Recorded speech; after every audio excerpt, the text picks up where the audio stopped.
इंडोनेशियातील बाली या ठिकाणी आयोजित करण्यात आलेल्या प्रतिष्ठित वर्ल्ड फिजिक्स गेम्स या नैसर्गिक शरीर सौष्ठव स्पर्धेत भारताचे प्रतिनिधित्व करत पैठ रौंधळवाडी गावचे सुपुत्र सुधीर दत्तात्रय रौंधळ यानं क्लासिक फिजिक्स या कॅटेगरीमध्ये सुवर्ण पदक मिळवून वर्ल्ड चॅम्पियन हा तरुण झालाय। तसेच सुधीर हा जगातील पहिला खेळाडू आहे ज्यानं पहिल्यांदाच क्लासिक फिजिक्स मध्ये भाग घेऊन प्रो क्वालिफाय तसेच प्रो कार्ड आणि वर्ल्ड चॅम्पियन एकाच दिवशी हा तरुण झालाय।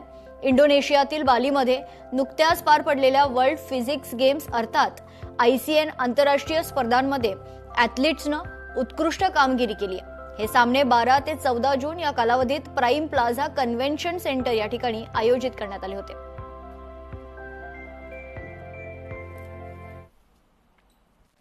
नमस्कार मित्रांनो, 6 महिन्यापासून जी मेहनत करत होतो त्या मेहनतीचं फळ आज मिळालेलं आहे आणि मी माझ्या कॅटेगरीमध्ये ओव्हरऑल टायटल मिळवलंच आहेच, पण मी माझ्या कॅटेगरीमध्ये प्रो कार्ड पण मिळवलंय आणि वर्ल्ड नंबर 1 ॲथलीट 2026 चा मी झालेलो आहे क्लासिक फिजिक्स मध्ये। आता उद्या माझी कॅटेगरी बाकी आहे मेन्स फिजिक्स, त्याचा पण प्रो शो बाकी आहे। पहिल्या दिवसाचं काम तुम्ही पार पाडलंय, भारतासाठी खेळलोय आणि भारताचं नाव रोशन केलंय जगामध्ये।